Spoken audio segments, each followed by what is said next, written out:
നമസ്കാരം. ഞാൻ ഹരിപ്പാട് KS പണിക്കർ. കഴിഞ്ഞ 2 എപ്പിസോഡുകൾ, 2 വീഡിയോകൾ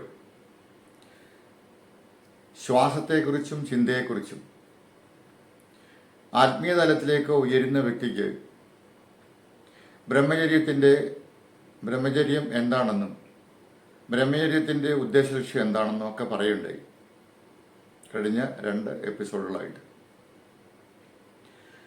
ഒരു വ്യക്തിയെ ഏറ്റവും കൂടുതൽ അവൻ്റെ ഇന്ദ്രിയങ്ങളിൽ ഏറ്റവും മുൻപന്തിയിൽ നിൽക്കുന്ന, അത് സ്ത്രീയായാലും പുരുഷനായാലും മുൻപന്തിയിൽ നിൽക്കുന്ന ഇന്ദ്രിയം എന്ന് പറയുന്നത് ത്വക്കാണെന്ന് നമുക്കെല്ലാവർക്കും അറിയാം. ത്വക്ക് എന്ന് പറഞ്ഞു കഴിഞ്ഞാൽ സ്പർശനമാണ് ത്വക്കിൻ്റെ പ്രധാന ലക്ഷ്യം. സ്പർശനത്തിൽ കൂടി ഒരു വ്യക്തിക്ക് തന്നെ തൊടുന്ന വ്യക്തിയുടെ ആഗ്രഹം എന്താണെന്ന് വ്യക്തമായിട്ട് ത്വക്ക് നമ്മുടെ മനസ്സിനെ അറിയിക്കുന്നുണ്ട്. അപ്പോൾ ആ അറിയിക്കുന്ന രീതിയിലായിരിക്കും ആ വ്യക്തി തൊടുന്ന ആളിനോട് പെരുമാറുന്നത് എന്ന് മനസ്സിലാക്കുക. ബസ്സിൽ ഒരുമിച്ചിരുന്ന് യാത്ര ചെയ്യുന്ന 2 വ്യക്തികൾ, അതിലൊന്ന് മെയിലും മറ്റൊന്ന് ഫീമെയിലുമാണെങ്കിൽ അറിയാതെ പോലും മെയിൽ ഫീമെയിലിനെ തൊടുമ്പോൾ ഉണ്ടാകുന്ന അവസ്ഥ പലപ്പോഴും ഫീമെയിലിന്, അതായത് സ്ത്രീജനത്തിന് പെട്ടെന്ന് മനസ്സിലാവും ഈ വ്യക്തി എങ്ങനെയാണ് തന്നെ സ്പർശിക്കുന്നതെന്ന്. അപ്പോൾ സ്പർശനം എന്ന് പറയുന്നത് ഒരു മനുഷ്യൻ്റെ, ഒരു സ്ത്രീ ആയാലും പുരുഷനായാലും ജീവിതത്തിൽ വളരെയധികം പ്രാധാന്യം അർഹിക്കുന്ന ഒരു തലമാണ്. ആ ഇന്ദ്രിയമാണ് നമ്മളെ ഊരാക്കുടുക്കിലാക്കി എപ്പോഴും ആത്മീയ തലത്തിലേക്ക് കടക്കാൻ അനുവദിക്കാതിരിക്കുന്നത്. ധ്യാനം ചെയ്യുന്ന ഒരു വ്യക്തി, മെഡിറ്റേഷനിലേക്ക് പോകുന്ന ഒരു വ്യക്തിക്ക് എപ്പോഴും ചിന്തകൾ കുരുങ്ങേണ്ട അവസരത്തെക്കുറിച്ച്, അല്ലെങ്കിൽ ചിന്തകൾ കുരുങ്ങിപ്പോകുന്ന തലത്തെക്കുറിച്ച് കഴിഞ്ഞ എപ്പിസോഡിൽ ഞാൻ പറയുണ്ടായി. അവിടെ വ്യക്തമായിട്ട് പറഞ്ഞൊരു കാര്യം എന്ന് പറഞ്ഞു കഴിഞ്ഞാൽ, അവൻ ഏത് ഇന്ദ്രിയങ്ങളിലാണോ കൂടുതൽ താല്പര്യപ്പെട്ട് നിൽക്കുന്നത് ആ ഇന്ദ്രിയങ്ങളിലേക്ക് ചിന്തകൾ വലിച്ചഴച്ച് കൊണ്ടുപോകുന്ന അവസ്ഥ, ആ ഇന്ദ്രിയങ്ങളിൽ കൂടി ചിന്തകൾ വലിച്ചഴച്ച് കൊണ്ടുപോകുന്ന അവസ്ഥ. അപ്പോൾ ധ്യാനമെന്ന് പറയുന്നത് ഒരു പക്ഷേ ആ വ്യക്തി മണിക്കൂറോളം ഇരിക്കാന്നുള്ള തലത്തിൽ ഇരിക്കുന്നുണ്ട്. പക്ഷെ ആ വ്യക്തിയുടെ മെഡിറ്റേഷൻ എന്ന് പറയുന്നത് സാധാരണ നാം ആത്മീയ തലത്തിൽ പഠിച്ചു വെച്ച മെഡിറ്റേഷൻ്റെ തലത്തിലേക്കല്ലായിരിക്കും പോകുന്നത്. മറിച്ച് ഇന്ദ്രിയങ്ങളിൽ നിന്നും വിട പറയാത്തത് കൊണ്ട്, ധ്യാനതലത്തിൽ ഇന്ദ്രിയങ്ങളിൽ നിന്നും വിട പറയാത്തത് കൊണ്ട്, ഏതിന്ദ്രിയമാണോ വ്യക്തിയെ ബുദ്ധിമുട്ടിച്ചുകൊണ്ടിരിക്കുന്നത് ആ ഇന്ദ്രിയത്തിൽ കഴിഞ്ഞ കാര്യങ്ങളെല്ലാം തന്നെ ചിന്തയിലേക്ക് വന്ന് അതിലായിരിക്കും ആ വ്യക്തി ഇരുന്നു പോകുന്നത്. ഇത് എല്ലാവർക്കും അറിവുള്ള കാര്യമാണ്, പുറത്തു പറയുന്നില്ല എന്ന് മാത്രം. കഴിഞ്ഞ എപ്പിസോഡിൽ ഞാൻ പറഞ്ഞത് ശ്വാസം കൊണ്ട് ചിന്തയെ താൽക്കാലികമായി എങ്ങനെയെങ്കിലും കീഴടക്കാൻ സാധിക്കുമോ എന്നുള്ളതാണ് പറഞ്ഞത്. അതിന് ഒരു ഡെമോ പോലെ ഞാൻ ശ്വാസത്തിൻ്റെ ഗതി എടുക്കുന്നതും ഒക്കെ പറയുണ്ടായി. എന്തുകൊണ്ടാണ് ശ്വാസം ഒരു വ്യക്തിയെ ചിന്തകളിൽ നിന്നും മാറ്റി നിർത്തുന്നത് എന്ന് മിക്കവാറും ഗ്രന്ഥങ്ങളെല്ലാം ഇതിനെപ്പറ്റി വ്യക്തമായിട്ട് പറയുന്നുണ്ട്. പ്രത്യേകിച്ചും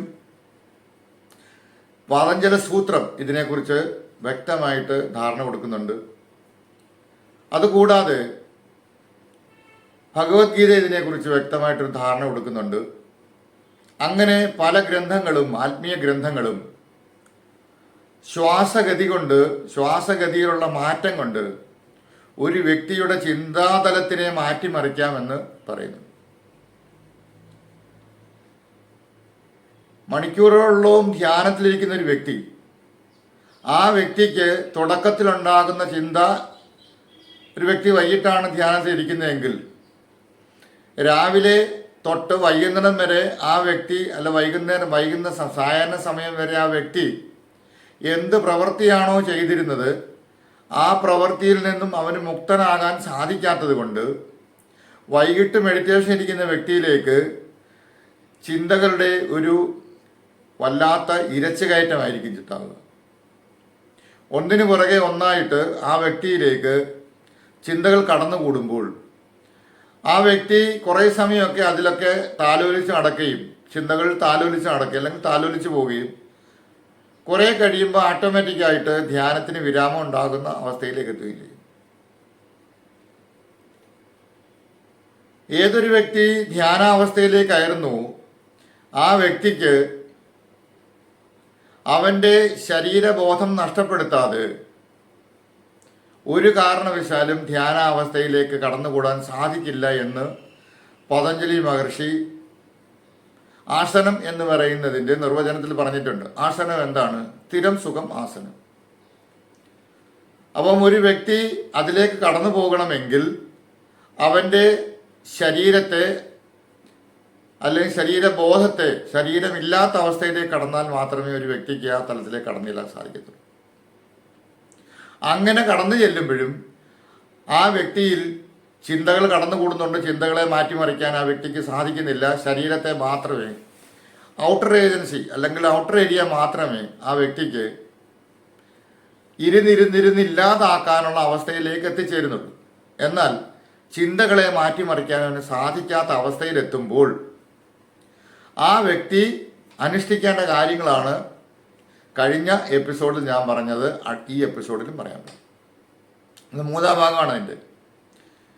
ഇവിടെ ഒരു വ്യക്തിയിലുണ്ടാകുന്ന ചിന്തകളെ സാക്ഷി രൂപത്തിൽ കാണാൻ സാധിച്ചാൽ ചിന്തകൾ ഒടുങ്ങുകയില്ല ഒരിക്കലും. മരണം വരെ ചിന്തകൾ കാണും. ചിന്തകളെ ഒടുക്കാൻ യോഗികളായി ഹിമാലയത്തിൽ പോയിരിക്കുന്ന വ്യക്തികൾക്ക് പോലും സാധിക്കില്ല. കാര്യം അവൻ്റെ ജന്മജന്മാന്തരമായി കിട്ടിയിരിക്കുന്ന സ്മൃതി മണ്ഡലത്തെ ഒതുക്കാൻ ആർക്കും സാധ്യമല്ല, എടുത്തു കളയാൻ സാധ്യമല്ല. ആ എടുത്തു കളയാൻ സാധിക്കാത്ത ചിന്താശകലങ്ങളെ അല്ലെങ്കിൽ ആ സ്മൃതി മണ്ഡലത്തെ എങ്ങനെ ഒരു വ്യക്തിക്ക് മാറ്റി നിർത്തിക്കൊണ്ട് ആത്മീയ തലത്തിലേക്ക് കടന്നുകൂടാൻ സാധിക്കും? പ്രത്യേകിച്ചും രൂപങ്ങളിൽ പെടാതെ, ശബ്ദങ്ങളിൽ പെടാതെ ഒരു വ്യക്തി ശൂന്യതയിലേക്ക് പോകുന്ന ഒരു വ്യക്തി, ശൂന്യാതലത്തിലേക്ക് പോകുന്ന ഒരു വ്യക്തി, ശൂന്യതയെ മാത്രം തൊട്ടറിയുന്ന വ്യക്തി, അത് കഴിഞ്ഞ് ഞാൻ അപ്പുറത്തും കിടക്കണം. അപ്പോൾ ശൂന്യതയെങ്കിലും അറിയാൻ കഴിയുന്ന വ്യക്തിക്ക് രൂപമില്ല, ഭാവമില്ല, ശബ്ദമില്ല, ഈ തലങ്ങളെ ഒന്നും പിടിക്കാതെ തന്നെ അല്ലെങ്കിൽ അതിൽ നിന്നും മുക്തമായ ഒരു വ്യക്തിക്ക് എങ്ങനെ ശൂന്യാവസ്ഥയിലേക്ക് കടക്കാൻ പറ്റും? ചിന്തകളിടത്തോളം കാലം ശൂന്യാവസ്ഥയിലേക്ക് കടക്കാൻ ബുദ്ധിമുട്ടാണെന്ന് നമുക്ക് എല്ലാവർക്കും അറിയാം. അതുകൊണ്ടാണെന്ന് പറയുന്നത് ചിന്തകളെ സാക്ഷിയാക്കി കാണാൻ പറഞ്ഞു.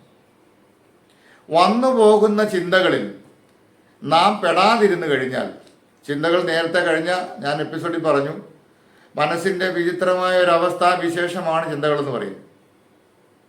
അതിനെ എത്ര ജന്മം എടുത്താലും ശരി മാറ്റിമറിക്കാൻ സാധ്യമല്ല, കൂടിക്കൂടി വരുത്തതേ ഉള്ളൂ.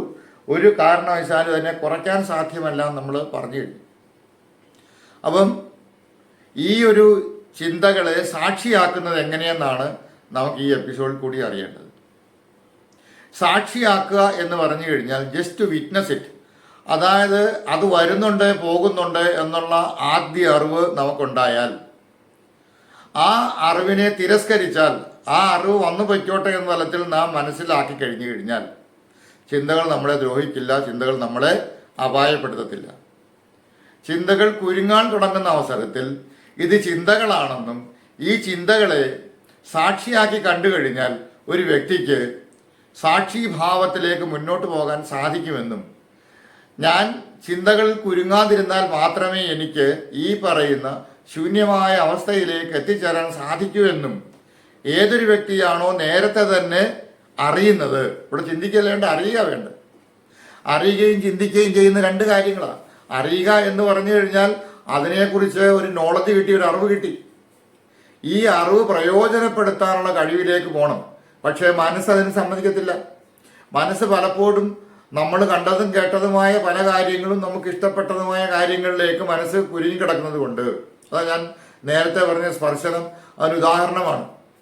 ഈ സ്പർശനത്തിലേക്ക് കടക്കുന്ന വ്യക്തി അങ്ങനെ ഏതൊരു ഇന്ദ്രിയങ്ങളിലാണോ നാം കൂടുതൽ നമ്മൾ ഇറങ്ങിച്ചെല്ലുന്നത്, അല്ല അതിൽ കൂടുതൽ അതിനെ ചിന്തിക്കുകയും പ്രവർത്തിക്കുകയും ചെയ്യുന്നത്, അങ്ങനെയുള്ള തലങ്ങളിൽ ഒരു വ്യക്തിക്ക് എങ്ങനെ ചിന്തകളിൽ നിന്ന് മുക്തമാകാം എന്നുള്ളതാണ് ഈ സാക്ഷിയെക്കുറിച്ച് പറയുന്നത്. സാക്ഷി രൂപത്തിൽ കാണുക എന്ന് പറഞ്ഞു കഴിഞ്ഞാൽ വന്നും പോയും ഇരിക്കുന്ന അവസ്ഥയാണെന്നും ഇത് നമ്മളിൽ നിന്നും മാറ്റിവെക്കാൻ സാധിക്കില്ല എന്നും ഒരു ബോധം, ഒരറിവ് നമ്മളിൽ ഉണ്ടാവണം. അതുകൊണ്ടാണ് ഞാൻ വിസ്തരിച്ച് ഇതിനെപ്പറ്റി പറയുന്നത്. ശക്തമായ രീതിയിൽ ഒരുപക്ഷെ നമ്മളിതിനെ അകറ്റി നിർത്താൻ ശ്രമിച്ചു കഴിഞ്ഞാൽ, ബലാത്കാരമായിട്ട് അകറ്റി നിർത്താൻ ശ്രമിച്ചു കഴിഞ്ഞാൽ നിങ്ങൾക്ക് ഉന്മാദ തലത്തിലുള്ള അല്ലെങ്കിൽ ആ തലത്തിലുള്ള ഒരു ചിന്ത വന്നു എന്ന് വിചാരിക്കുക. ആ ചിന്ത വന്നു കഴിഞ്ഞാൽ നിങ്ങളതിനെ അകറ്റി നിർത്താൻ ശ്രമിക്കുമ്പോൾ അത് തൽക്കാലത്തേക്ക് ഒരുപക്ഷെ യോഗ എന്ന് പറയുന്ന തലത്തെക്കുറിച്ച് മനസ്സിലാക്കിയ ഒരു വ്യക്തിയാണെങ്കിൽ, യോഗയുടെ ആദ്യ ഘടകങ്ങളിൽ മനസ്സിലാക്കിയ വ്യക്തിയാണെങ്കിൽ ബലാത്കാരമായിട്ട് അല്പനേരത്തേക്ക് ഇതിനെ മാറ്റി നിർത്താൻ കഴിയും. പക്ഷേ ബലാത്കാരമായി മാറ്റി നിൽക്കുന്ന ഏത് കാര്യവും അതിൻ്റെ അതീവ ശക്തിയോടുകൂടി തിരിച്ചു വരുന്നു എന്നുള്ളതും നാം അറിയേണ്ട ഒരു കാര്യമാണ്. ഏത് കാര്യവും നമ്മൾ ബലാത്കാരമായിട്ട് മാറ്റി നിർത്തുന്നോ അതിനെ ഭൗതിക തലത്തിലായാലും ശരി, ആത്മീയ തലത്തിലായാലും ശരി, വന്നു പെട്ടുപോകുന്ന കാര്യങ്ങൾ ബലാത്കാരമായി മാറ്റി നിർത്തുകയാണെങ്കിൽ അത് അതിശക്തമായ രീതിയിൽ തിരിച്ചുവരവ് ഉണ്ടാകുമെന്ന് വ്യക്തമായിട്ടൊരു ധാരണ നമുക്കുണ്ടാകും. അതുകൊണ്ട് ഇതിനെ അതിശക്തമായിട്ട് ഒരു കാരണവശാലും മാറ്റി നിർത്താൻ ശ്രമിക്കരുത്. ഇത് വന്നു പോകുന്നതാണെന്നുള്ള ആ നോളജ്, ആ അറിവ് ഉണ്ടായിക്കഴിഞ്ഞു കഴിഞ്ഞാൽ ആ അറിവ് കൊണ്ട് തന്നെ നമുക്കിത് വന്നു എന്നുള്ള അറിവ് നമ്മളിലേക്ക് എത്തിച്ചേരും. ചിന്ത വന്നു, ആ ചിന്തയെ ഒരു ഒഴുക്ക് പോലെ പൊയ്ക്കോട്ടെ, നാം അതിൽ ഇടപെടുന്നില്ല എന്ന് ചിന്തിച്ചു കഴിഞ്ഞാൽ തീർച്ചയായിട്ടും വളരെ കാലത്തെ അഭ്യാസം കൊണ്ട് ഇതിനെ നേരിടാൻ നമുക്ക് സാധിക്കും എന്നാണ് പറയുന്നത്. അതുകൊണ്ടാണ് ഭഗവത്ഗീതയുടെ 6-ാമത്തെ അധ്യായത്തിൽ 2 ശ്ലോകങ്ങൾ ഇത് വ്യക്തമായിട്ട് അർജുനനും കൃഷ്ണനും പ്രഖ്യാപിച്ചിട്ടുണ്ട്. മനശ്ചഞ്ചലം ഹി കൃഷ്ണ പ്രമാധി ബലവദൃഢം തസ്യാഹം നിഗ്രഹം മന്യേ വായോരവ ദുഷ്കരം എന്ന് പറയുന്നുണ്ട്. വായുവിനെക്കാട്ടിൽ കടുപ്പമേറിയ മനസ്സെന്ന് പറയുന്ന അതിസൂക്ഷ്മമായ തലം, ചിന്തിച്ചാൽ ഉടൻ തന്നെ ആ സ്ഥലത്തെത്തുകയോ അല്ലെങ്കിൽ അവിടെ നമ്മൾ ചെയ്തതായിട്ട് പ്രവൃത്തി ചെയ്തതായിട്ടോ കാണിച്ചു തരുന്ന ആ സ്ഥലം, അതിസൂക്ഷ്മമായ തലത്തെ വായുവിനെക്കാട്ടിലും പിടിച്ചു നിർത്താം. വായുവിനെ പിടിച്ചു നിർത്താൻ സാധ്യമല്ല, പക്ഷെ അതിലും അതിസൂക്ഷ്മതയേറിയതാണ് മനസ്സെന്ന് പറയുന്നത്. ആ ഒരു തലം എന്ന് പറയും. അതിനെ എങ്ങനെ മാറ്റി നിർത്താൻ പറ്റും എന്ന് അർജുനൻ കൃഷ്ണനോട് ചോദിക്കുന്നുണ്ട്. അങ്ങ് പറയുന്നതെല്ലാം എനിക്ക് മനസ്സിലാവുന്നുണ്ട്, പക്ഷേ എനിക്ക് അതിനെ മാറ്റി നിർത്തി അടുത്ത ഉന്നതമായ തലത്തിലേക്ക് കയറാൻ സാധിക്കുന്നില്ലല്ലോ കൃഷ്ണ എന്ന് അർജുനൻ ചോദിക്കുന്നതിൻ്റെ പ്രധാന തലം, പ്രധാന തത്വം ഇതാണ്. അപ്പം കൃഷ്ണൻ പറയുന്നുണ്ട്, അസംശയം മഹാബാഹോ മനോ ദുർനിഗ്രഹം ചലം. അസംശയം മഹാബാഹോ മനോ ദുർനിഗ്രഹം ചലം. ശരിയാണ് അർജുന, ഇത് സംശയമില്ലാത്ത കാര്യമാണ്. ഈ വായുവിനെ പിടിച്ചടക്കുക എന്നുള്ളത് സംശയമില്ലാത്ത കാര്യമാണ്. അതെനിക്ക് മനസ്സിലാവുന്നുണ്ട്. എന്ത് ചെയ്യാൻ പറഞ്ഞു? അഭ്യാസേന തൂ കൗന്ദേയ വൈരാഗ്യേണ ച ഗൃഹ്യതേ. നിത്യ അഭ്യാസം കൊണ്ട് നിനക്ക് ഇതിനെ മാറ്റിമറിക്കാൻ പറ്റും എന്ന് പറയുന്നു. പല കാര്യങ്ങളും നമുക്ക് അഭ്യാസം എന്നുള്ള ഒരു സംഭവം നമുക്ക് പറ്റത്തില്ല. അതാണ് ഏറ്റവും വലിയ പ്രശ്നം. ഏതൊരു കാര്യവും ഏതൊരു വിദ്യയും നിത്യ അഭ്യാസം കൊണ്ട് സാധിച്ചെടുക്കാൻ സാധിക്കും, പറ്റുമത്. പക്ഷേ നമ്മൾ അതിന് മുതിരുന്നില്ല എന്നുള്ളതാണ് പ്രധാന കാര്യം. എന്തുകൊണ്ട്? നമുക്ക് അല്പനേരം ഏത് കാര്യവും അഭ്യാസം ചെയ്തു കഴിഞ്ഞാൽ നമുക്ക് ഭൗതിക തലത്തിൽ അല്ലെങ്കിൽ ഭൗതിക തലത്തിൽ പോലും ആയിക്കോട്ടെ, ഇപ്പോൾ എക്സസൈസ് അല്ലെങ്കിൽ ബ്രൂസ്ലി പറഞ്ഞൊരു കാര്യം എനിക്ക് ഓർമ്മ വരുന്നുണ്ട്. എൻ്റെ ഗുരു പല പ്രാവശ്യം പറയുമായിരുന്നു, എൻ്റെ അടുക്കൽ 1000 വിദ്യ പഠിച്ചു വന്ന ഒരു വ്യക്തിക്ക് എന്നെ തോൽപ്പിക്കാൻ സാധ്യമല്ല. 1000 വിദ്യ പഠിച്ചിട്ടാണ് വരുന്നത്. പക്ഷെ ഒരു വിദ്യ 1000 പ്രാവശ്യം 1000 വട്ടം അഭ്യസിച്ച വ്യക്തിക്ക് എന്നെ തോൽപ്പിക്കാൻ പറ്റും. കാരണം എന്ന് പറഞ്ഞു കഴിഞ്ഞാൽ ഒരേ വിദ്യയാണ് അഭ്യസിക്കുന്നത്. ആ വിദ്യ പലതവണ അഭ്യസിക്കും തോറും റിപ്പീറ്റേഷനിൽ കൂടി അയാൾക്ക് സ്വായത്തമാക്കുക ഉണ്ടാവുകയാണ് ചെയ്യുന്നത്. അഭ്യാസി ആനയെടുക്കുമെന്ന് പറയുന്നതിന് വലിയ തത്വം അതാണ്. പക്ഷെ നമുക്കത് പറ്റാതെ പോകുന്നെന്ന് പറഞ്ഞാൽ നമ്മുടെ മനസ്സ് ചഞ്ചലം ഹി കൃഷ്ണ, എപ്പോഴും നമ്മൾ ചഞ്ചലത്തിലാണ് പോയിക്കൊണ്ടിരിക്കുന്നത്. ചഞ്ചലത്തിൽ പോകുന്ന ഈ തലത്തിൽ ഈ മനസ്സിനെ കീഴടക്കാൻ അഭ്യാസം കൊണ്ട് മാത്രമേ സാധിക്കൂ എന്ന് പറയുമ്പോൾ അതിനോടൊപ്പം വൈരാഗിയായിരിക്കാൻ പറഞ്ഞു. വൈരാഗി എന്ന് പറഞ്ഞാൽ അയലത്ത് വീട്ടിലെ ആളുടെ ശത്രുതയോ ബന്ധുക്കളുടെ ശത്രുതയോ കാണിക്കാനല്ല അവിടെ പറയുന്നതിന് ഉദ്ദേശം. ഈ ഇന്ദ്രിയങ്ങളിൽ നിന്നും സാവധാനം കഴിഞ്ഞതിൽ പറഞ്ഞ പോലെ മുക്തമാകുന്ന തലത്തിലേക്ക് പോയി കഴിഞ്ഞു കഴിഞ്ഞാൽ എല്ലാ ദിവസവും ചെയ്തുകൊണ്ടിരിക്കുന്ന ഇന്ദ്രിയങ്ങളുടെ ഒരു പ്രക്രിയ വല്ലപ്പോഴും ആക്കാൻ ശ്രമിച്ചു കഴിഞ്ഞാൽ, അത് പിന്നെ നീട്ടി നീട്ടി കൊണ്ടുപോകാൻ ശ്രമിച്ചു കഴിഞ്ഞാൽ അത് നമ്മളിൽ നല്ല ഒരു പോസിറ്റീവായിട്ടുള്ള തലത്തിലേക്ക് നമുക്ക് എത്തിച്ചേരാൻ സാധിക്കും എന്നുള്ളത് നാം ഓരോരുത്തരും ചെയ്ത് കഴിയുമ്പോൾ മനസ്സിലാവും. നമുക്ക് ചെയ്യാൻ പറ്റത്തില്ല. ചെയ്യാൻ പറ്റാത്ത എന്തുകൊണ്ടാണ്? അപ്പോൾ വേറൊരു തലം നമുക്ക് മനസ്സിന് ഇഷ്ടപ്പെട്ടത് വന്നു, അതെന്ത് ചെയ്യും? നമ്മളെ അവിടുന്ന് മാറ്റിക്കളയും. പിന്നെ നമ്മൾ ചെയ്യാൻ ഇങ്ങനെ ദിവസത്തിൽ 12 പ്രാവശ്യമോ 15 പ്രാവശ്യമോ ഒരു വ്യക്തി ഇതിന് ശ്രമിക്കുന്നുണ്ടെങ്കിൽ പോലും ആ വ്യക്തിക്ക് അത് സാധിക്കാതെ വരുന്നതിൻ്റെ പ്രധാനപ്പെട്ട കാരണം എന്ന് പറഞ്ഞു കഴിഞ്ഞാൽ അവന് ആ ഒരു തലത്തിൽ എന്താണോ വിദ്യ അവൻ ഏറ്റെടുത്തിരിക്കുന്നത്, ചെയ്യണമെന്ന് താല്പര്യപ്പെടുന്നത്, ആ വിദ്യയിൽ ഒരു കണ്ടിന്യൂറ്റി കിട്ടുന്നില്ല, അത് മുടങ്ങിപ്പോകുന്നു എന്ന് സാരം.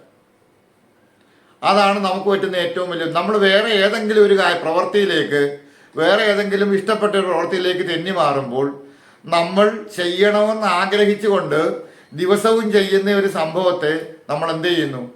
മാറ്റിക്കൊണ്ടുപോവുക ചെയ്യുന്നു. അപ്പോൾ എന്തു പറ്റും? ആ വ്യക്തിക്ക് അത് സ്വായത്തമാക്കാൻ പറ്റാത്ത അവസ്ഥയിലേക്ക് പറ്റും.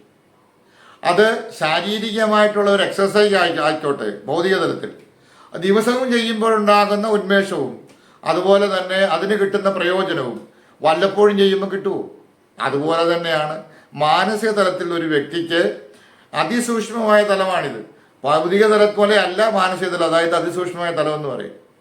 അപ്പൊ സാക്ഷിയാക്കുന്ന മനസ്സ്, സാക്ഷിയാക്കുന്ന ചിന്തകൾ, ഇതെല്ലാം സാക്ഷിയായി കണ്ടുകൊണ്ട് അല്ലെങ്കിൽ സാക്ഷിയായി നിന്നുകൊണ്ട് മുന്നോട്ട് പോകുമ്പോൾ സാവധാനത്തിൽ നമുക്കൊരു അഭ്യാസമായി മാറും. ഇത് സാക്ഷിയാകുന്ന ഒരു അഭ്യാസമായി മാറും.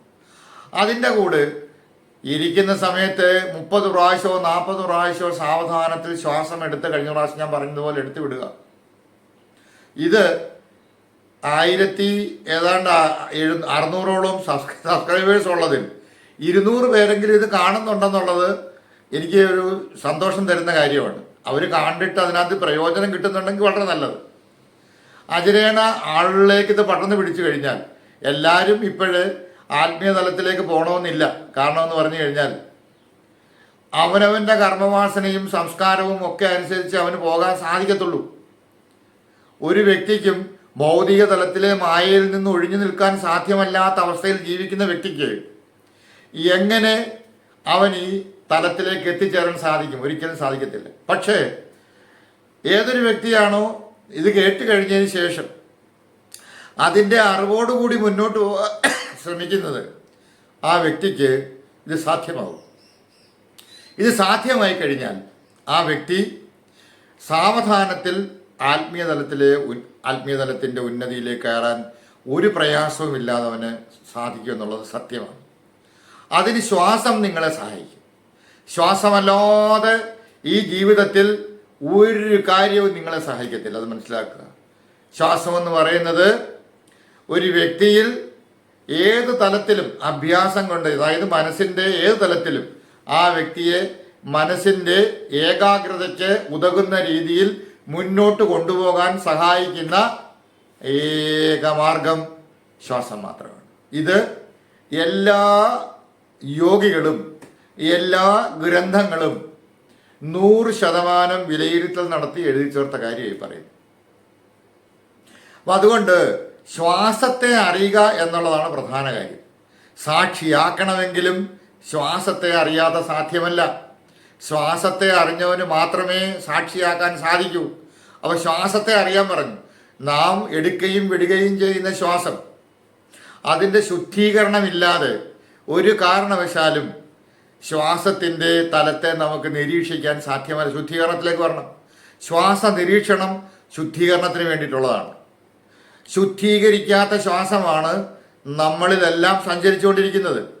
ഒരു കൊച്ചു കുഞ്ഞ്, ഞാൻ പറഞ്ഞു, ഒരു കൊച്ചു കുഞ്ഞ് ജനിക്കുമ്പോൾ അവൻ എടുക്കുന്ന ആദ്യത്തെ ശ്വാസം ശുദ്ധീകരിക്കപ്പെട്ട ശ്വാസമാണ്.